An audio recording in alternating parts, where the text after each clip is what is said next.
it. I know you have a lot of other things you could be doing right now. I appreciate the fact that you are here instead. I took my differentiated load leave in the spring of 2003, and presenting this to you in the spring of 2014. I had some plans for my leave, and instead I did this in early January. That's my 5th metatarsal on my left foot, and I had to keep my weight off it for 7 weeks after surgery to put a plate and screws in it. And then I did this in March. This is the, sorry, I didn't mean to be gross. This is my 3rd rotator cuff repair of my right shoulder, and the really incredibly wonderful thing that I will always be grateful for is that I was able to not move it for 3 weeks afterwards, because I was actually on leave. The previous 2 repairs, I went back into the classroom a week later, just by a bad idea, and probably part of the reason that I had to have it re-repaired. So it was really, honestly, a blessing, and as you will see from my presentation, I don't use that kind of word lightly. I was able to do research in support of my interest in teaching rhetorics of faith. The person who regularly taught that has left, and it's of interest to me, and I was very inspired by Kathy's genre research to think about taking a genre approach to it. I think a genre analysis would help illuminate areas of misunderstandings among religion, how they use different kinds of genres, valorize some and devalue others, and that sort of thing. It's really interesting to me that one of the most oppressive things that Americans and other human beings around the globe can participate in is often willfully chosen. The new religious movements of the 60s, 70s, and 80s are on the wane, just in time to see an increase in the draw of people to fundamentalist beliefs in various kinds of systems. My focus today is mostly on Christian Protestantism, which particularly foregrounds the conversion narrative. I think that my observations also hold true for some kinds of American Catholicism, some fundamentalist Jewish groups, and some flavors of at least Turkish Islam. I don't know as much about what's going on in Arab countries and indeed in this country. So people choose to follow restrictive religions, and yet the part that's the most interesting to me is that they also leave. And I couldn't find good Gallup poll numbers about this, but they do. They get out. Why do they do that? Why do they do that? What do they say when they're doing that?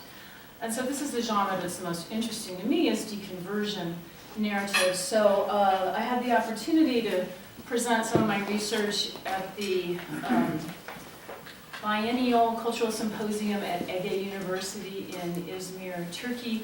Their topic was, what was their topic? Confinement and freedom. And so I wanted to look at the kind of voluntary confinement that people engage in choosing religion, not necessarily being raised in it, and how they get away, how do they seek freedom. Contemporary reasons for leaving fundamentalism include coming to an intellectual impasse with the belief system, the inability to accept biblical literalism, and its rejection of Darwinian evolution, right? It also can be moral. A lot of people left Catholic Church when what was going on with molestation of children came out. The inconsistencies in the behaviors of people in position of authority may lead a believer to a place of inability to continue the relationship with the faith system. Things happen in people's lives too. They have epiphanies, they have life crises, they have huge personal losses that are not addressed by the religion. Women in particular may come to a place of feminist consciousness that does not allow them to continue men as well. And then what I don't deal with in this talk, but I think can also be very interesting and profound, is people develop very strong relationships with someone of another system or someone outside of the system that simply does not allow them to condemn that person to eternal damnation or whatever. Indeed, Freeman is a very interesting thinker on this topic. Okay, what does this have to do with rhetoric? Well, People are increasingly recognizing that rhetoric is not just the handmaiden of religion. There's a lot of increasing interest in the intersection of religion and rhetoric. I like this quote from Wiesel. She said this at the plenary at the RSA in 2006. The idea that really rhetoric is fundamental, certainly to articulating your beliefs. She also says religious truth, or perhaps we should say rhetorically warranted religious belief, right? So when someone talks about truth in a system, that's really what they mean.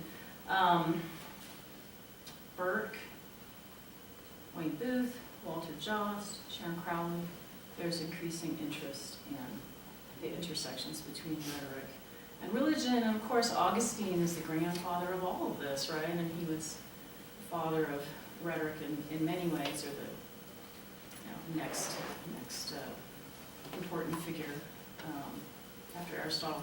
And he established motifs of conversion and deconversion.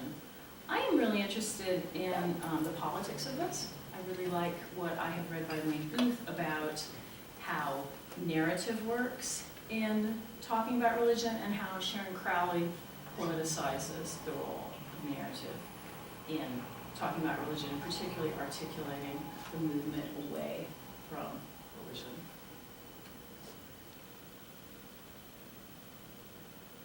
So we have to talk about conversion, because that's the first kind of story. Conversion narratives are ubiquitous. They're a genre unto themselves. Roger Payne has an entire book analyzing conversion narratives of the Great Awakenings, the narratives of the 1700s and 1800s, when waves of Protestant evangelical fervor swept across the United States. My mom, even, who grew up in rural Iowa in the 20s, remembers the tent coming to town, and everybody going and sitting and listening in the tent. And so the converter's ability to articulate his or her story serves several functions, right? It makes them members of the community. I've become a Christian, let me tell you, I'm one of you now, right? It validates the conversion experience itself and the tremendous importance of it for those communities. It validates the identity of the listeners. It reinscribes their role and their belief. It reinforces the values and the norms. It reinforces the power of the whole text of conversion as an entirety. And the really interesting thing is that even at the time, people complained that they were predictable, imitative, all said the same thing, made the same rhetorical moves, followed the same morphological models, but everybody would stand up in church and say the same thing anyway, right? And one of the tropes is that the speaker would always say that the language was inadequate to capture the experience, right? Booth talks about the importance of a good story in his chapter in Fundamentalism's Comprehended, which is a multi-volume text out of the University of Chicago that analyzes the ins and outs of fundamentalism. And he talks about the power of that story. It must be true in whatever way we understand that word. It describes a journey from a bad place to a good place, from the Badlands to the homeland, and it talks about how long and arduous, how long it took, what the consequences of the story are, the journey are. And the story is framed according to the audience, whether it's an insider audience or an outsider audience. You're going to pitch it differently if you have an evangelical intention to your story, or whether you are talking to fellow believers. He also looks at fictional depictions of conversion, and he weighs them by the same standards he applies to other fictions. What's the appeal of the world being offered to the reader to enter? Does it sound like someplace you'd like to be? Is this paradise? And he makes the interesting point that many conversions to Catholicism, Judaism, and Islam present a much slower inner reasoning that unfolds into conversion, while Protestant conversion narratives tend to be very dramatic and rely on revelation in the moment, much like Paul, right, who's the most famous biblical conversion story, getting knocked off his donkey on the road to Damascus. Okay, the only book-length treatment of deconversion stories is by John Barbaro, and he actually, I'll deal with this briefly, he thinks every deconversion is also a conversion. You turn away from something, you are turning to something else. And a lot of people have done this. Augustine talks about leaving Manichaeism, right, and turning to the true Christianity that he, did so much to make our, using that loosely, Christianity, right? Likewise, Bunyan, very famous conversion narratives, and Newman talk about leaving one version or one thing to go to the other thing. I actually disagree. I think that there are profound deconversion experiences that are not a matter of converting to something else, that people do leave and go to something impossible to articulate, or perhaps impossible to articulate for a long time. Okay, so what is deconversion? What are the salient elements of this experience? It's really not fun. It's really quite painful. Doubt and denial, moral criticism, and then these last two, really, emotional upheaval, extreme pain. Often people are leaving things that they believed for a very long time. They were fundamental to their self-identity. And rejection of the community. You have to get away from those people if you're going to get away from what they believe and how they think that should frame everyone's reality, including your own, right? This is a tough thing. So what kind of deconversion story are you going to tell? Right? So Booth says, so it's supposed to be a good story. How am I going to tell a story that is going to compare to these amazing stories? How do you tell something that compares to Paul's vision of Christ, right?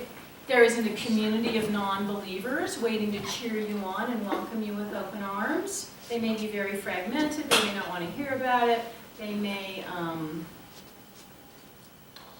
be disinterested. They may have their own weird version. We're not converging onto the same narrative that's so obvious that people could actually roll their eyes and say, oh my God, there's another one in church today who said exactly the same thing, right? Like in Payne's analysis.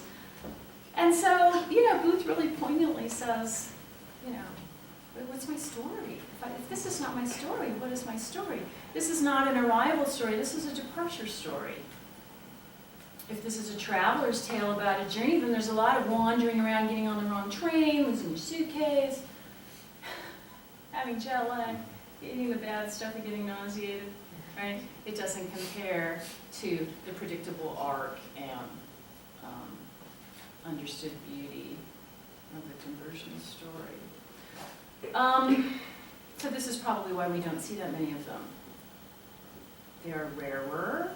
They're harder to write. But what's really interesting is Sharon Crowley makes the point that there are real political implications to the fact that this is such a hard story to tell, right? This lack of affect, of narrative pull, is one of the main points she makes in this fabulous book about why it's so hard for rational, liberal, political discourse to talk to politically engaged fundamentalist Christians, right? And it's interesting, she wrote this before Tea Party, this book. Tea Party style, religiously motivated civic argument values pathos, conviction, passion, drama over proof. And we know this, right? I mean, we're just like living in this. And when I read this, I immediately thought of, now I have to not mess up, always terrified of going out and going into something else, right? I don't know, why are you not going to let me do it? Come on, I want my menu. Thank you. You remember this? You guys remember this? Yep. Yep, okay, 40 seconds of this devastating moment in Dukakis' political career. The first question goes to Governor Dukakis. You have 2 minutes to respond. Governor, if Kitty Dukakis were raped and murdered, would you favor an irrevocable death penalty for the killer? No, I don't, Bernard, and I think you know that I've opposed the death penalty during all of my life. I don't see any evidence it's a deterrent, and I think there are better and more effective ways to deal with violent crime. We've done so in my own state, and it's one of the reasons why we have the biggest drop in crime of any industrial state in America, why we have the lowest murder rate of any industrial state in America. Okay, so He got creamed for that, right? Yep. He needed to say something. Well, I want to go kill the motherfucking son of a bitch, right? And instead, of course, he says, where.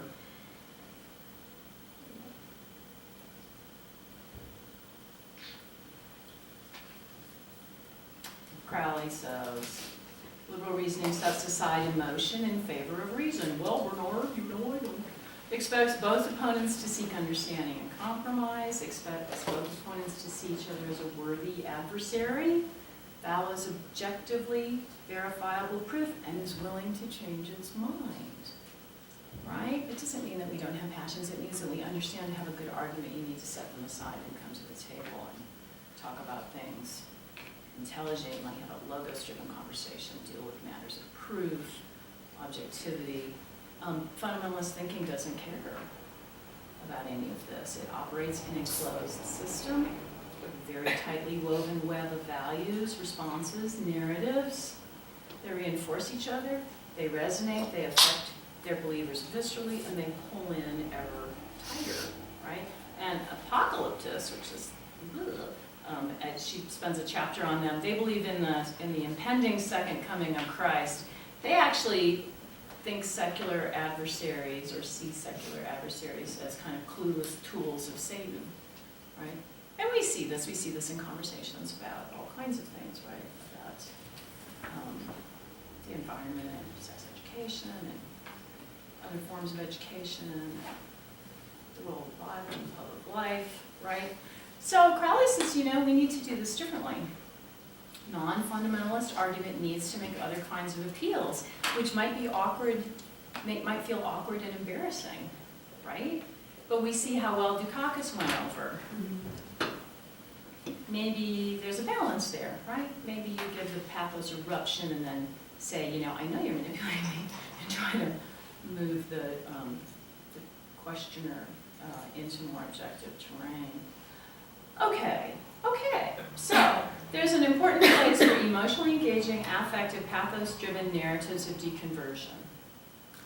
It's really important in the civic arena to understand why some people leave and to not just talk about coming to faith or having faith, but in fact why people depart.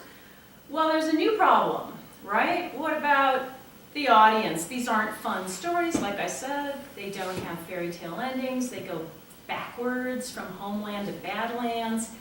You may never get to the beach in these stories, or the sunset. It's really more like a war story or a tragic tale, maybe.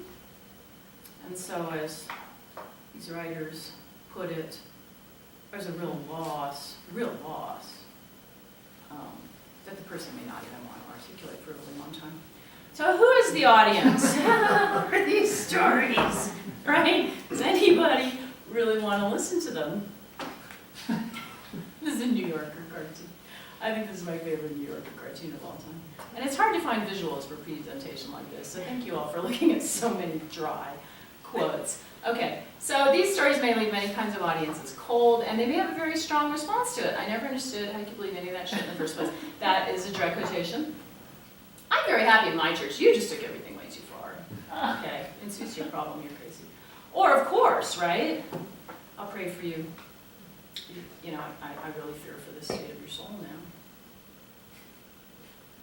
Pretty intimidating audience responses, right? Pretty risky narratives. So no wonder so many people don't write about it. It's hard to find deconversion narratives out there. Go do a search. See who you find, okay? It's okay if you're in a cult. A quick rhetorical footnote. It's okay if you're in a cult or if you call it a sect, okay? So if you're in some wacky thing, a new religious movement, NRM, departers often have dramatic exit narratives that are sanctioned by the mainstream, okay? And the problem is the closer the experiences to mainstream Christianity, the trickier it is to be. And so this gal that I've been corresponding with, who has a Facebook page and a blog called My Cult Life, has been courted by TV producers, but they all don't want her to say Christian, and they don't want to call it religious. It's okay if she calls it a cult. She believes that the organization she was involved in is quite mainstream, but that's not okay in public civic discourse that talks about deconversion, that tells a departure story. And then, of course, you can always get the really wicked backlash, which she talks about. She gets a lot of hate mail. She gets a lot of ugly stuff. Okay, so what do you do? Well, there is a history here. There has always been deconversion. There have always been deconverters. And there have been people who have come to a healthy secular place, not necessarily some other system. The Victorians had a lot of deconverters. Barbara cites a story of 350 Victorian deconversion narratives. On the whole, they rejected Puritanism because of its utter lack of appreciation of the beauty of the world or of art. And so Ruskin, one of my favorites, author, art critic, Oxford prof, he traveled to Europe and he saw this beautiful stuff and he just said, this is ridiculous. Puritanism is emotionally bereft. Gosse was the son of a really famous, very strict naturalist. He grew up in the Plymouth Brethren, really intensely fundamentalist sect, and eventually cried himself away by being drawn to the beauty of art and literature, right? So, and again, he says, there's no place for the heart in any of this. So they're really responding aesthetically. I threw this in. I don't want to run over, but I love this. I love this quote. If you want to read it to yourself very quickly, it captures the whole.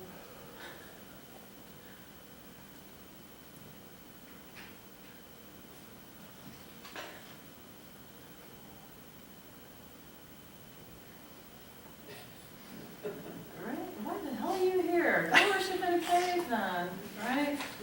Okay, so what do contemporary people do? What are the rhetorical and poetic restraints of talking about leaving religion? There's a real loss of words there. There's so many things you just can't even say anymore, right? Sarah Santillis, who I'll talk about in a minute, has a really interesting way of approaching this. She said, I can't use any of these tropes, and this is the way I talked, my whole life. Some of them use the same religious language, but they do it ironically. So Gosse's father said, I feel like Job dealing with you, and Gosse said, no, I feel like Job. He just kind of took it back, right? Frederick Douglass, which Christy would have much more to say about, but he engages in signifying, right? Yeah, I'm the devil. Yeah, I've fallen away, right? Having completely identified American Christianity as hopelessly complicit in the maintenance of slavery, then he embraces the idea of himself as a devil and as bad, as evil, whatever. Yeah, I'll take all those words and apply them to myself. And we can think of contemporary examples of like women saying, yeah, I'm a bitch. Hell yes, I'm a bitch, right? Others use metaphors of imprisonment, illness, crushed plants. Mary Daly leaves behind the language completely. Krista Ratcliffe, in her book on Daly, Rich and Wolfe, identifies Daly as primarily a rhetorician, which I thought was really interesting, because I always read her as a feminist, right, as a theologian, and Radcliffe does this interesting analysis of how she's really a rhetorician. She's creating neologism, she's creating new kinds of semantics and style and logic and slang and punctuation. And Sarah Santillis was a PhD seminary student at Harvard, preaching in a church as an intern when her faith unraveled partially upon seeing the Abu Ghraib photos, and she just couldn't kind of stand what she saw was the complicity of her religion in a culture that would engage in torture. And so she uses this extended metaphor of breaking up with God, like having this passionate love relationship that ends. And we've seen that motif before with Teresa in Ecstasy, but she's leaving him. So what I really like, coming from cultural studies, is the usefulness of the concept of articulation, disarticulation, rearticulation, from Gramsci via Stuart Hall. Articulation connects things up, texts and practices, right, to create meaning. Texts and practices are not inscribed with meaning. There's a struggle in cultures who gets to articulate that and use it for different kinds of purposes and different kinds of setting. Meaning is the result of that struggle, is the site of that struggle. So Sharon Crowley says, for example, if you can pry loose one node of argument from that intensely tight matrix of fundamentalist reasoning with somebody and articulate it with something else, then you've got a place there to start talking and reasoning.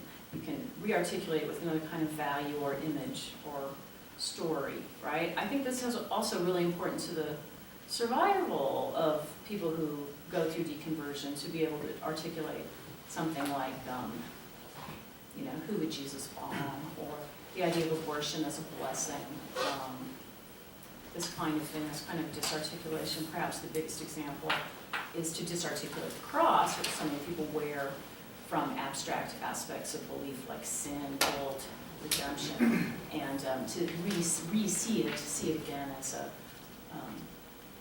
an instrument of torture. And what does it mean that so many people in a cultural belief system would actually decoratively don the image of an instrument of torture? And Crowley says, you know, we have to tell these stories. She's kind of focused on American history and reclaiming the forefathers and foremothers and the place of gay families and couples and other kinds of diverse peoples into the secular community of the culture. Why some non-Christian stances are really morally imperative.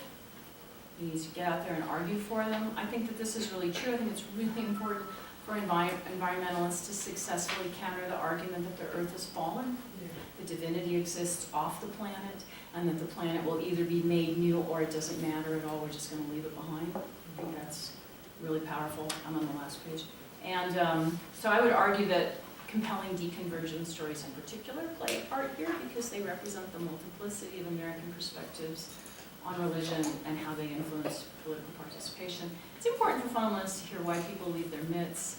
It's important for other people to hear that other people have left. So, going back to the classroom, in a class like Rhetorics of Faith, I think the starting point of the class needs to incorporate not the presumption, but the question of faith, right? It's not a comparative religious rhetoric class. It would start with, well, the movement in and out of faith as a first assumption, and the understanding that belief itself is a choice handled in many ways in an open and diverse democratic society.